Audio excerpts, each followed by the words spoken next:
భారతదేశానికి ఆస్కార్ తెచ్చిపెట్టిన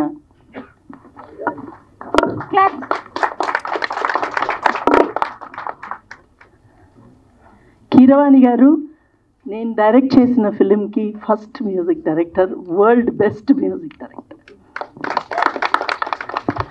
అది నేను చాలా గర్వపడతాను.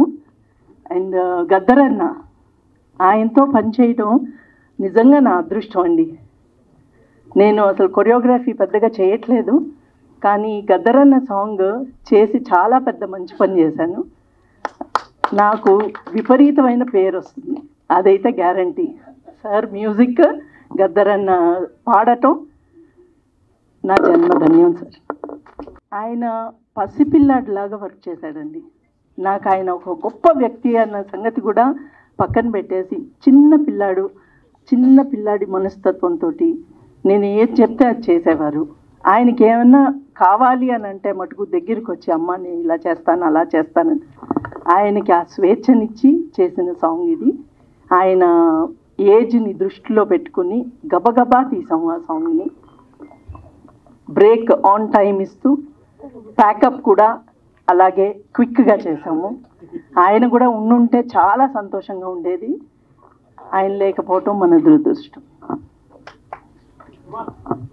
ఇప్పుడు మూవీ రిలీజ్, పాట రిలీజ్ కాదు, మూవీ కాదు, ఇందులో ప్రతి ఒక్కరు జీవించినారని నేను ఫీల్ అవుతున్నాను. ప్రతి ఒక్కరు అందులో అద్దంకి దయాకరన్ నా ఏడుస్తుంటే ఆ కన్నీళ్ళు మనకు కూడా వస్తే లాస్ట్ నేను రివ్యూ చూసినప్పుడు చూసినాను. It is not just a movie, it is life అని నా అనుభవం. అట్లాగే ఇట్లాంటి వేదికలు వచ్చినప్పుడు గద్దరన్న లేడు అన్నప్పుడల్లా గద్దరన్న మన అందరిలో ఉన్నాడని ఆయన కోసం రాసిన పాట ఒక్క నిమిషం పాడతాను.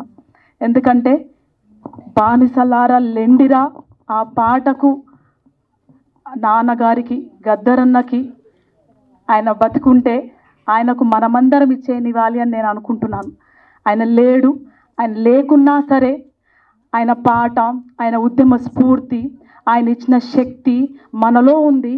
ఆయన చివరి ఆశయం ఏంటంటే ఆయన హాస్పిటల్కి వెళ్ళినప్పుడు ఒకటే ప్రశ్న అడిగిన, ఎందుకంటే నాన్న ఏది చేసినా చాలా జాగ్రత్తగా దాన్ని అనలైజ్ చేస్తాడు, చాలా జాగ్రత్తగా ముందుకెళ్తాడు, చాలా విజన్తో వెళ్తాడు, చాలా ధైర్యంతో వెళ్తాడు, చాలా క్యాల్కులేటెడ్ రిస్క్తో వెళ్తాడు. అప్పుడు అడిగా, నాన్న ఇంత పెద్ద ఆపరేషన్ మీరు వెళ్తున్నారు ఎలా నాన్న అంటే, ఏం పర్లేదమ్మా, నా డాక్టర్స్ని అడిగినాను, నా గుండె పనిచేస్తుందంట, నా గొంతు పనిచేస్తుందంట, నా మెదడు పనిచేస్తుందంట అని చెప్పినాడు. కానీ నా కాలు చేతులు నేను అంత యాక్టివ్గా డ్యాన్స్ చేయలేను, ప్రజల మధ్యలోకి పోలేను. కానీ ఈ 3 పని చేసినా సరే అంపశయం అంటే బెడ్ మీద పడుకొని నేను ఈ ప్రపంచాన్ని కదిలిస్తా. ఈ తెలుగు రాష్ట్రాల నుంచి నేను మరో స్వాతంత్ర ఉద్యమం, మరో నిశ్శబ్ద ఉద్యమాన్ని తీసుకొని రాబోతున్నా.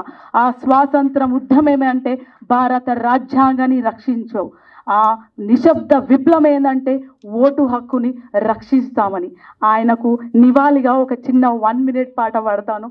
నీ పాట ఆగలే మా అన్న గద్దరన్న, నీ ఆట ఆగలే మా నాన్న గద్దరన్న, అన్నగారిన వరగాలకు మేము ఆయుధమవుతాము, అణచివేత కాడ నీ ఆత్మ నవ్వుతాము, రైతు కూలీలకు రణరంగమవుతాము.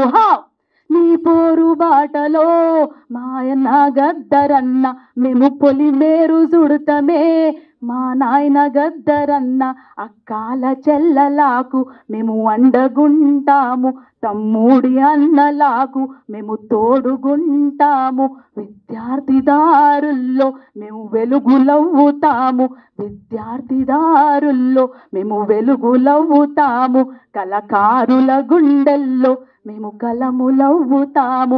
నీ పోరు బాటలో మాయన్న గద్దరన్న, గదరు గలాలవుతమే మా నాయన గద్దరన్న, జర్నలిస్టులన్నలాకు మేము జనం మాటలవుతాం, రాజకీయవేత్తలకు రాజ్యాంగ గుర్తులవుతాం, పేదొల్ల గుండెలోన నీ ప్రేమ నింపుతాము. నీ పోరు బాటలో మాయన్న గద్దరన్న, గద్దరు గన్నులవుతమే మా నాయన గద్దరన్న, గుడి పంతులకు మేము నీ జ్ఞాన గంటలవుతాం, గుడి పంతులకు మేము నీ జ్ఞాన గంటలవుతాం, బడి పంతులకు మేము నీ బౌద్ధ మార్గమవుతాం, బడి పంతులకు మేము నీ బౌద్ధ మార్గమవుతాం. నీ జ్ఞాన జ్యోతిలో మా అన్న గద్దరన్న వెనల వెలుగులవుతమే, మా నాయన గద్దరన్న నీ జ్ఞాన జ్యోతిలో మా అన్న గద్దరన్న వెనల వెలుగులవుతమే, మా నాయన గద్దరన్న నీ పాట ఆగలే, మా అన్న గద్దరన్న మేము పయనమైనమే, మా నాయన గద్దరన్న. మనమందరం పయనమయ్యామని మా గద్దరన్నకు ఈ వేదిక మీద చెప్తున్నాను. ఎందుకంటే మీరంతా స్ఫూర్తి, అందరూ ఒక శక్తి. ఇందాక అన్నట్టు పాట ఒక శక్తి. పాటకు కులం లేదు, మతం లేదు, భేదం లేదు, చిన్న లేదు, పెద్ద లేదు, ఆడ లేదు, మొగ లేదు. పాట అందరినీ కలిపి ఒక శక్తిగా మారుస్తుంది. ఆ శక్తి సమాజానికి మంచి చేయాలి, ఆ శక్తి సమాజాన్ని ఏర్పరచాలని నేను కోరుకుంటున్నాను. థ్యాంక్ యూ అన్న ఈ అవకాశం ఇచ్చింది.